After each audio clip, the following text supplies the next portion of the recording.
โอโนโอโนมันร้อนด้วยอ่ะไฟจะไหม้ป่ะวันนี้ปามีดใส่ iPhone นะครับเดี๋ยวผมเล่าย้อนก่อนแล้วกันผมว่าจริงๆแล้วผมกำตามสนองแหละตอนแรกเป้ามันไม่ได้อยู่ตรงนี้ผมแค่ย้ายที่มันโอเคตอนนี้เป้าก็กลับมาอยู่ที่แรกที่ผมตั้งมันไว้ละเป้าหมายคือผมอยากได้แชมป์ผมอยากได้แชมป์ปามีดอาจารย์ก็เลยบอกว่าถ้างั้นคุณต้องซ้อมทุกวันแล้ววิธีการที่คุณจะซ้อมทุกวันได้คือคุณต้องมีเป้าที่บ้านใช่ไหมนี่ไงเลยเป็นเป้าคือตอนแรกผมไม่มีเป้านี้ผมก็เลยไปตัดไม้ในบ้านนี่แหละแล้วก็ได้มาเป็นแท่งไซส์นี้ผมก็ได้แท่งไซส์นี้มาเต็มเลยแล้วผมก็ทำการรัดเพื่อให้มันแน่นๆแล้วก็ปาพวกมึงก็เข้าช่องแม่งไม่โดนไม้ทันทีผมก็เลยไม่ซ้อมแม่งแล้วก็ไปหาอาจารย์ผมทำไงดีอาจารย์ก็เลยบอกเอาไปซ้อมนี่อาจารย์ให้มาเลยการซ้อมมีดจริงๆแล้วมันต้องเริ่มจากปาลงอันนี้ให้ได้ก่อนอันนี้เป็นตัวสำคัญนะอุ้ยอันตรายเอาใหม่มือนึงถือกล้องมือนึงปามีดไม่เคยทำว่ะประมาณนี้เนี่ยประมาณนี้อันนี้คือเรียกว่าซ้อมปาต่ออันนี้ก็ขออาจารย์มาอีกอาจารย์ก็ให้มาอีกอันหนึ่งเป็นอันใหญ่คราวนี้ก็ซ้อมมันเลยก็เป็นตอไม้ที่ใหญ่เหมือนกันประมาณนี้อันนี้คือมือผมนะครับประมาณไซส์นี้อาจารย์เขาให้มาเขาบอกว่าแบบถ้าบอสจะเอาแชมป์นะอาจารย์ก็จะสนับสนุนตอไม้ให้การปามีดมันต้องเรียกว่าหาระยะแล้วจังหวะหาระยะมันจะเด้งกลับเว้ยมันนับเป็นรอบไงเวลาปามีดนี่อันนี้คือได้ระยะละแล้วผมก็ปาโป้งแล้วก็เฮ้ยกลัวมันเข้าบ้านคนอื่นทั้งที่จริงๆมันก็แทบเป็นไปไม่ได้เลยที่มันจะเข้าอย่างเงี้ยคือมันน่าจะยากมากใช่ไหมแล้วพอเข้าไปอีกมันก็ต้องเข้าอีกรูนึงด้วยนะน่าจะยากเต็มที่มันก็คงหล่นอยู่ในกำแพงนี่แหละแต่มันก็มีโอกาสผมก็เลยแบบกังวลไงเราต้องย้ายเปลี่ยนมุมหน่อยย้ายเข็นเอ้ยตรงนี้ได้ตรงนี้ได้เอาว่าปาตรงนี้แหละเนี่ยเราก็ปาเลยโชะแล้ววันนั้น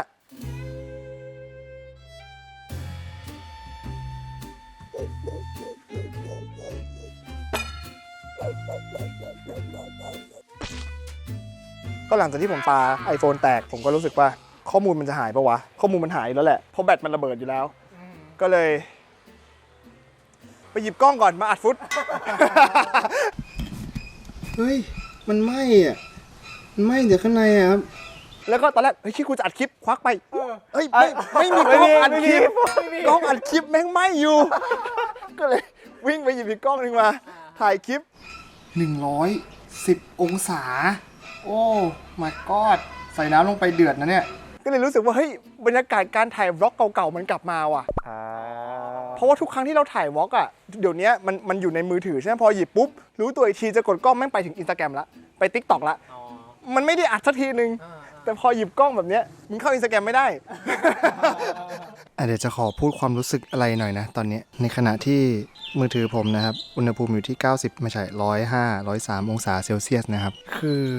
เราก็ไม่มั่นใจว่าเราแบ็กอัพได้ดีพอไหมแบ็กอัพครั้งล่าสุดนี้กดซิงค์ไปเดือนไหนวันไหนวะไอ้รูปล่าสุดอะไรที่ถ่ายมาก็ไม่ต้องห่วงไม่ทันซิงค์ชัวร์หายแน่นอนไม่น่าจะกู้อะไรกลับมาได้แล้ว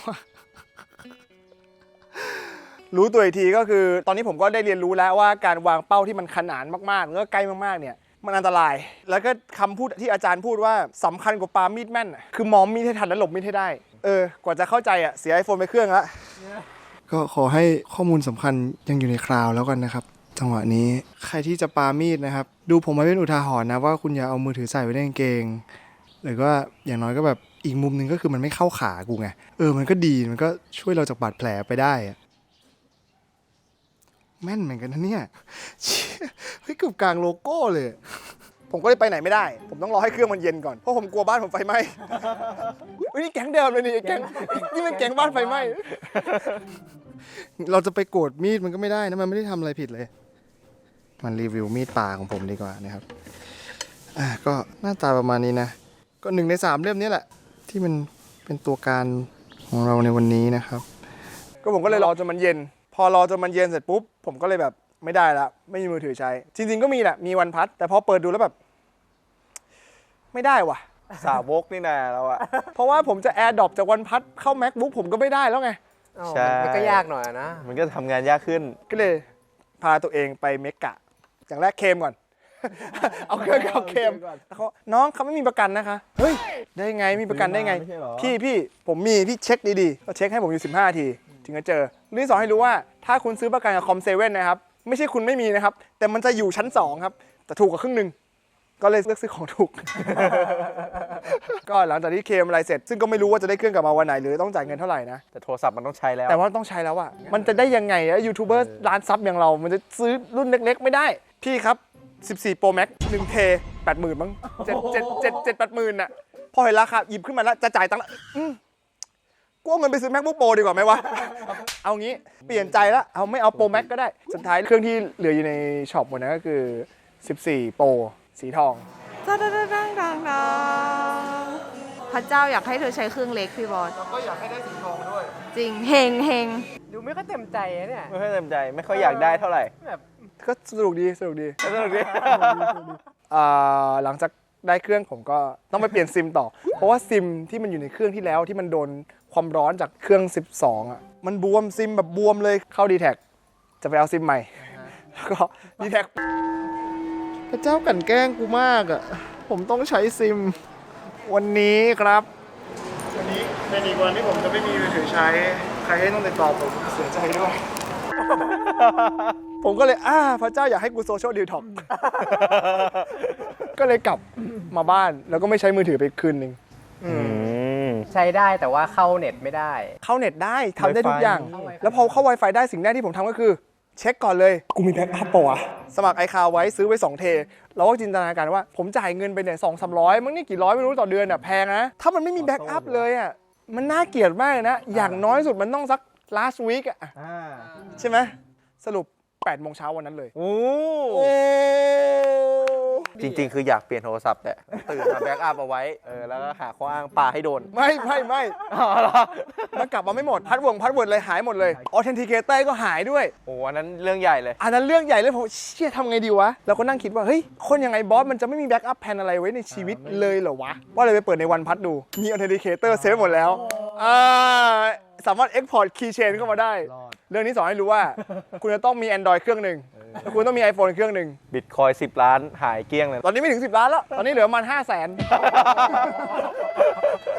อันนั้นก็เป็นเรื่องเล่าแล้วก็เลยมาถึงปัจจุบันนี้แล้วถ้าคุณถามว่าผมยังปาไม่ต่อไหมก็ตอบว่าจะปาจนกว่าจะได้แชมป์แล้วค่อยเลิกก็ข้อสรุปคลิปนี้ก็คือว่าความมีใส่ iPhone แตกนะครับ now you know แล้วคือก็ไม่จำเป็นที่จะต้องไปลองคว้างมีใส่ iPhone ที่บ้านอีกแล้วนะครับโคตรโลคอสเลย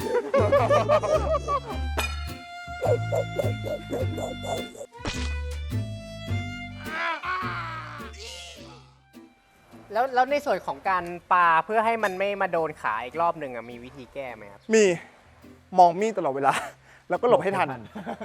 มีแค่นี้เลย ตอนแรกที่ผมฟังอาจารย์ผมก็แบบ มันไม่เห็นฟังดูเซฟตี้ตรงไหนเลย ก็นั่นแหละเซฟตี้สุดแล้ว ใช่ แล้วคือถ้าคุณไปดูผมกับอาจารย์อะเวลาหลบมีดอะท่าแม่งต่างกันเลย เวลาผมหลบมีดอาจารย์หลบคือแบบ มีแค่นี้เอง